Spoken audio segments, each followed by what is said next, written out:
بسم الله الرحمن الرحيم الحمد لله رب العالمين والصلاة والسلام على رسول الله صلى الله عليه wasallam. Ama baad, tunaendelea leo sehemu ya pili katika maudhu ya wazee wake mtume sallallahu alaihi wasallam, Abdullah ibn Abdul Muttalib, babake, ambaye aliyekufa akiwa safarini, msafara biashara, wakati anarudi baada kuondoka Madina kuelekea Makka, akafa njiani akiwa mtume sallallahu alaihi wasallam yuko au yumo tumboni mwa mamake, yani amefariki kabla ya kuzaliwa kwa mtume sallallahu alaihi wasallam. Na bibi Amina binti Wahab ambaye amefariki dunia na Muhammad sallallahu alaihi wasallam alikuwa bado mtoto wa miaka 6. Sasa maudhu ni kwamba, je, hawa wazee wawili waliofariki miaka mingi kabla ya Muhammad sallallahu alaihi wasallam kuja duniani na kupewa utume, ikiwa ni Abdullah ibn Abdul Muttalib babake, basi baba huyo amefariki miaka 40-41 kabla ya kuanza Uislamu, kabla ya kushuka wahi. Na bibi Amina binti Wahab, mamake Rasulullah sallallahu alaihi wasallam, amefariki baada ya kufa kwake imepita miaka 34 ndio wahi ukashuka. Kwa hivyo watu hawa, kama tulivyosema jana kwamba Ahl-Fatra, people of the period. Ahl-Fatra ni wale watu ambao waliokuja baina ya fatra mbili, baina ya two periods ya mitume wawili. Mtume wa kabla hajawahi, mtume wa kabla ameshapita zamani, baada kuja kwao wao hawajawahi mtume wa mwanzo, na mtume anayekuja baada yao. Yani kama hawa Ahl-Fatra katika watu wa Makka tunasema kwamba hawajamwahi Nabii Isa, na pia wamekufa kabla ya mtume Muhammad sallallahu alaihi wasallam kupewa utume. Je, watu hawa ambao hawajapata wahi kutoka kwa Mwenyezi Mungu Subhanahu wa Ta'ala, hawajaletewa mtume wa kuwapa hidayah, watu aina hii walikuwa wakiabudu masanamu na walikuwa wengine hawaabudu masanamu, watu kama hawa, kuna dalili za aya kadha wa kadha kuelezea kuhusu nini itakuwa juu ya watu hawa, nini masiri yao, itakuwaje watu hawa, nini matokeo yao yatakuwa, nini destiny yao. Tutasoma hizi aya inshallah na kulizama maana ambao mtume sallallahu alaihi wasallam, wazee wake wawili na wengineo babu zake na watu ambao walioishi wakati ule watakuwa hali zao vipi. Kama tumeona kwamba kuna wamehitilafiana maulama wakubwa sana tena, na wenye ilmu kubwa, mpaka wameingia ndani ya kina Baihaqi, akina Nawawi, akina Suyuti, akina Abu Hanifa, Ibn Taymiyyah, Ibn Kathir. Kama hata Baihaqi amefika hadi kusema kwamba وكيف لا يكون جده وأبواه في النار وقد كانوا عباد وثن. itakuwaje sio motoni na hali walikuwa kiabudu masanamu? Ushahidi gani ulikuwa nao? Mtume sallallahu alaihi wasallam amepewa utume na imepita miaka mingapi tokea kufa hawa baba, kama tulivyosema babake na mamake, miaka huyu 34 huyu 41. Wakati ule Abdullah ibn Abdul Muttalib inayosemekana kufa kwake ilikuwa na umri wa miaka 20, 23, 24, 25. Hata bibi Amina hajafika 30 kufa kwake, ambaye miaka 6 iliyofuatia baadaye au 7, yani kama 26, 28 hivyo. Kwa hivyo ukitazama watu hao wamekufa udogoni, Nani mwenye uthibitisho kwamba hao watu walikuwa wakiabudu masanamu? Hakuna. Ikiwa hoja kwamba watu hawa watatiwa motoni kama walivyosema, fa inna haulai kanat qad balaghat da'wat Ibrahim, imewafikia da'wa Ibrahim, na kwa hivyo hawajawa wenye kufuata da'wa ya Ibrahim, walisema hivyo, itakuwaje? Na Qur'ani inasema kinyume. Katika surati Yasin tunasoma, a'udhu billahi minash shaitani rajim, litundhira qauman ma undhira aba'uhum fahum ghafilun, ili waonye kaumu, watu ambao wazee wao, abauhum, na jadi zao na wazee wao hawajaletewa indhari, ma undhira abauhum fahum ghafilun, wako katika ghafla, hawajui haki kwa wapi. Ndio kwa maana watu walikuwa wakiishi wakati ule, wakati hajui haki, vipi wamwabudu Mungu. Hata Mtume sallallahu alaihi wasallam mwenyewe kabla kushushwa wahi alikuwa hajui, anajua kwamba haya masanamu hayafai kuabudiwa, lakini vipi vya kumwabudu huyo Mungu wa kweli? Ndio kwa maana alikuwa akenda katika jabali na kukaa akifanya meditation,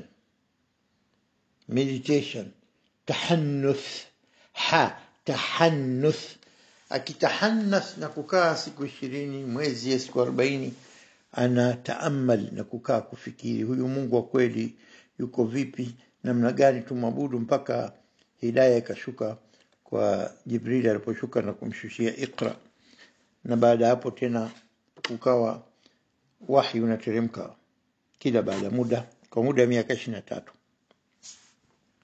Kwa hiyo katika surati Yasin mwanzo tunasoma litundhira qauman, ياسين والقرآن الحكيم إنك لمن المرسلين على صراط مستقيم تنزيل العزيز الرحيم لتنذر قوما ما أتاهم من نذير من قبلك.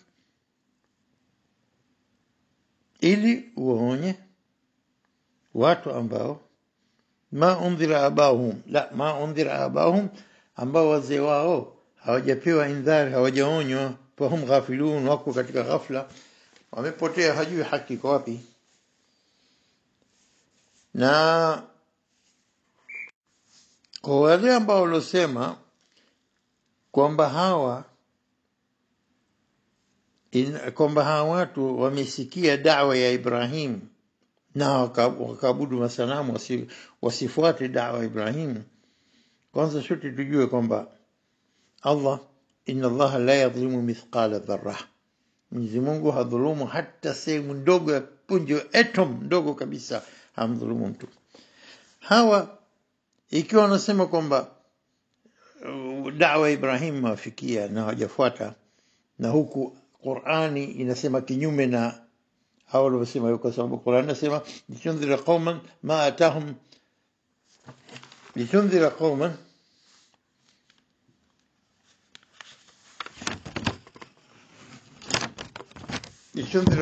ma undhira abauhum, kuwaonya watu ambao wazee wao hawajaonywa. Kadhalika tunaposoma surati Sajda, alif lam mim, ألف لام ميم تنزيل كتاب من رب العالمين أم يقولون افتراه بل هو الحق من ربك لتنذر قوما ما أتاهم من نذير من قبلك. فهو سورة ألف لام ميم سورة السجدة، لتنذر قوما ما أتاهم من نذير من قبلك، ili waonye kaumu ambao haijawajia indhar na onyo. Ma atahum min nadhirin, hajaja muonyaji kwao, min qablika, kabla yako Muhammad, la'allahum yahtadun, huenda kapata hidayah wakaongoka. Kwa hivyo surati Sajda na surati Yasin, aya mbili hizi dalili ya kuonesha kwamba hawa watu haijafikia da'wa yoyote wala mtume wala muonyaji. Kwa hivyo hii dalili kwamba wale waliosema kwamba iko yani hoja yao ni kwamba watakwenda motoni, haikubaliki, kwa sababu ikiwa hoja yao ni kwamba imewafikia da'wa ya Ibrahim na hawajafuata, Mtume sallallahu alaihi wasallam pia alikuwa akitafuta asli ya da'wa ya Ibrahim mpaka Mwenyezi Mungu akamletea wahi wote Qur'ani nzima kuanzia Iqra mpaka aya mwisho, al-yawma akmaltu lakum dinakum. Tumeona namna gani hadithi ya Imam Muslim zilizokuwa zinaeleza kwamba ana wa abaka fi nar, abi wa abaka fi nar, babangu mimi na babako motoni, na aliposema kwamba nimeomba idhini ya kumwombea maghfira mamangu, sijapewa idhini na Mola subhanahu wa ta'ala. Anasema Sheikh Saleh Al-Maghamsi ambaye ndio imamu wa Quba, aliyekuwa imamu wa Quba, anasema kwamba la budda tuzidhaifishe hadithi itakavyokuwa, ikiwa mtun yake au sanad yake, isnad, ikiwa kuna aya kadha zenye kueleza kinyume na hivi, tutangulize Qur'ani mbele ya hadithi na tuzidhaifishe, pengine mna sababu chungu zima zikawa hadithi hizo sio sahihi au makusudio sio kama watu walivyofahamu. Wallahu aalam. Sheikh Al-Maghamsi anasema kwamba lazima tuzidhaifishe hadithi hizi ili tuweke Qur'ani mbele, ikiwa Qur'ani inaeleza aya kadha kwa wazi kabisa ya kwamba watu walioishi baina fatra mbili wa watu ashabu al-fatra, baina mitume wawili, la hajamwai wa mwanzo wala huyo anayekuja baadaye, watu hawa kwa hoja inavyosema na kwa uadilifu na kwa rehema ya Mola, na kwamba hapendi kumdhulumu yeyote hata mithqala dharratin, hata sehemu ya uzito mdogo wa atom, basi hapa tunawapa benefit of doubt, tunawapa wale mtu fursa kwamba nini, kwamba al-fatra, kwa wale maulama waliosema kwamba hawa watu hawawezi kuadhibishwa kwa dalili ya aya kadha. Tumesoma aya mbili, surati Yasin na surati Sajda. Tunaendelea kutizama na aya nyinginezo ili tutizame kuhusu hao watu waliokuja ambao wasiowahi mitume wawili, la mtume wa kabla wala mtume ajaye. Tunaona katika aya sura 7 aya 44, sura 7 aya 44 nasema wama atainahum min kutubin yadrusunaha wama arsalna ilayhim qablaka min nadhir. وما آتيناهم من كتب يدرسونها وما أرسلنا إليهم قبلك من نذير. ولا hatukuwapa vitabu wavisome, wala hatukuwatumia mwonyaji kabla yako wewe. Hivi ndio maana aya sura 7 aya 44, wama atainahum min kutubin yadrusunaha, wala hatukuwapa vitabu, vitabu min, kutokana na vitabu vyetu tulivyoteremsha vyote, basi hatujawapa hata kitabu kimoja, hatujawapa vitabu wavisome, yadrusuna wa durusu na kusoma, wama arsalna ilaihim qablaka, wala hatujawapelekea kwao hawa watu hawa kablaka, kabla yako Muhammad, min nadhiri, ni yote katika waonyaji, yote katika mitume. Kwa hivyo hii ni dalili kwamba Mwenyezi Mungu pia anawatetea kwa wale ambao waliishi katika fatra, katika wakati ambao baina mitume wawili, hawa watu wakiingia wazee wake Mtume sallam, na watu ambao waliishi pamoja na mtume wakafa kabla kupewa wahi, kabla ya kupewa wahi, kwa sababu walipokuja kushuka wahi wakalinganiwa katika dini hii, ikiwa hajafuata hapo tena hisabu inawasimamia watu kama hao, inawafikia. Kadhalika hawa watu ambao Qur'ani inatetea, kwa wale wanasema kwamba wamepewa dawa na Nabii Ibrahim, lakini dini ya Nabii Ibrahim ilikuwa mbali sana na wao, maana baada hapo wamekuja Musa, wamekuja Isa, wamekuja mitume kadha kadha, vizazi vya Nabii Ibrahim chungu zima. Na kwa hivyo wahi ulikuwa ukitembea katika maeneo mbalimbali, hasa Bani Israeli. Na kwa hivyo ni hoja kubwa kujitetea wale watu ambao hawajafikiwa na mitume, ni kwamba tutaijuaje sisi hidayah na ilhali hakuja shuka mwenye kutupa hiyo hidayah? hapa pia kadhalika katika surati al-Qasas aya 59 tunasoma وما كان ربك مهلك القرى حتى يبعث في أمها رسولا يتلو عليهم آياتنا وما كنا مهلك القرى إلا وأهلها ظالمون. هاي ndio maneno ya Allah. Aya 59 surati al-Qasas, وما كان ربك مهلك القرى, na Mola wako mlezi hajawa wa kuangamiza miji hata mpaka nini, hata yab'atha fi ummiha rasulan, hajawa kuangamiza miji mpaka ampeleke mtume katika miji yake,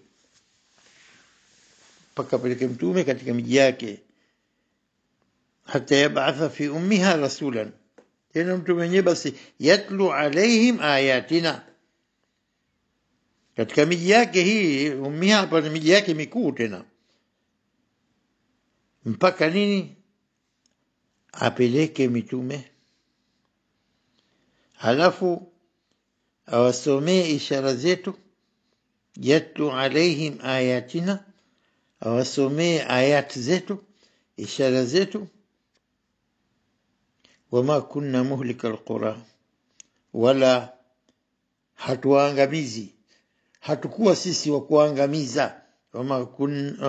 Wama kunna muhliki alqura illa, isipokuwa wa ahluha dhalimun, isipokuwa watu wake ndio wawe madhalim.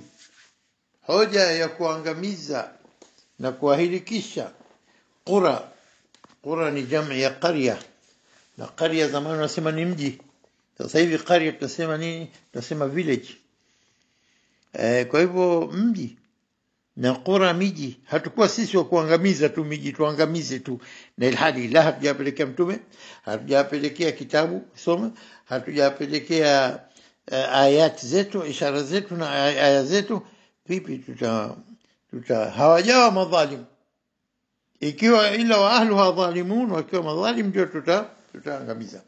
Kwa hivyo aya hii katika surati al-Qasas, wama kana rabbuka muhlika alqura hatta yab'atha fi ummiha rasulan yatlu alaihim ayatina, wala Mola wako mlezi haangamizi miji mpaka ampeleke mtume katika miji yake mikuu, awasomee ishara zetu. Wama kunna muhliki alqura illa wa ahluha dhalimun. Na hii hoja ya pili akasema pia Mwenyezi Mungu hapa kwamba wala hatuangamizi miji mpaka watu wake wawe dhalimun, wawe madhalim. Alafu tunasoma tena, hata hizi aya hazitaki maelezo zaidi kuliko vile vilivyojieleza wenyewe. Aya zinaelezea uzuri kwamba Mwenyezi Mungu la yahlik wala yu'adhib, haangamizi wala adhibishi illa pakiwepo na upungufu, pana dhulma, hataki kufuata indhari wanapewa, aya zimeteremka hataki kufuata. Alafu kadhalika katika surati Shuara aya 208, surati Shuara aya 208, Allah anasema wama ahlakna min qaryatin illa laha mundhirun, wama ahlakna min qaryatin illa laha mundhirun, wala hatukuangamiza mji wowote ila ulikuwa na waonyaji. Ila laha mundhirun, kuangamizwa kule lazima pawepo mwonyaji. Mtume kaja kawafahamisha watu, kawaelekeza watu, lakini wamekataa kufuata, wakenda kinyume na maamrisho ya Allah. Hapo ndio aya hii ya Shuara, surati Shuara 208 inatueleza namna gani kwamba Mwenyezi Mungu katika sababu za kuangamiza mji wote ule kwamba mwonyaji kapelekwa mwonyaji na hajamfuata. Wama ahlakna min qaryatin, katika qarya yote ile, mji wote ule hatujaangamiza, illa laha mundhirun, illa ulikuwa na waonyaji. Kwa hivyo hapa tunasema kwamba al-ihlak muqtarinun bi ba'th ar-rusul, bi ba'th ar-rusul al-munzira. Al-kuangamiza kuna kwenda sambamba, kunalinganishwa na lazima kupelekwa na mitume wenye kuonya. Mitume wanaonya watu wataki kufuata pale wanastahiki maangamizi. Tunakwenda katika aya nyingine, Al-An'am aya 131 inasema dhalika an lam yakun rabbuka muhlikal qura bidhulmin wa ahluha ghafilun. Dhalika an lam yakun rabbuka muhlikal qura bidhulmin wa ahluha ghafilun. Hayo ni kwa sababu ya kuwa Mola wako mlezi hakuwa wa kuiangamiza miji kwa dhulma hali wenyewe wameghafilika. Hivi ndivyo aya zinasema. Al-An'am aya 131 hiyo. Dhalika an lam yakun rabbuka muhlikal qura. Hayo ni kwa sababu ya kuwa Mola wako mlezi hakuwa wa kuangamiza miji bidhulmin, kwa dhulma tu waangamize abadan, wa ahluha ghafilun, na hali watu wake wenyewe wameghafilika, hawajui haki ilivyo, hawajaonyeshwa haki. Kwa hivyo wamepotea, hawajui haki kwa wapi. Waonyeshwe haki, wakatae, hapo ndio wanastahili kuadhibishwa. Ndio maana yake. Kadhalika tunachukua surati An-Nisa aya 165. Surati An-Nisa aya 165 anasema Allah subhanahu wa ta'ala, rusulan mubashirina wa mundhirina. Tazama mitume wakibashiri, wakiapa bushra njema ya kuingia peponi, wa mundhirina wakiapa indhari na maonyo kuna moto mkali. Hapa ndio Mtume sallallahu alaihi wasallam na mitume na wenzake wamekuja kwa ajili ya kazi hiyo kubwa ya kuwalingania watu, ya kuwatoa watu katika adhabu na kuelekeza katika starehe za milele hapa duniani na akhera, ya kumtii Mwenyezi Mungu na kumwabudu na kuepushana na dhulma na maasi na kuabudu asiyestahiki kuabudiwa. Hivi ndivyo walivyokuja. Anasema Mwenyezi Mungu hapa katika aya hii, rusulan, mitume kwa mitume, mubashirina wa mundhirina, wakibashiri watu kuna watakayefanya mema na watapata pepo, na kuwapa indhari, maonyo makali kwamba wakiwa hajamtii Mwenyezi Mungu, hajamtii Mwenyezi Mungu, basi adhabu inasubiri. Rusulan mubashirina mundhirina lialla yakuna linnasi ala Allahi hujjatun ba'da ar-rusul. Maneno mazito. Naam.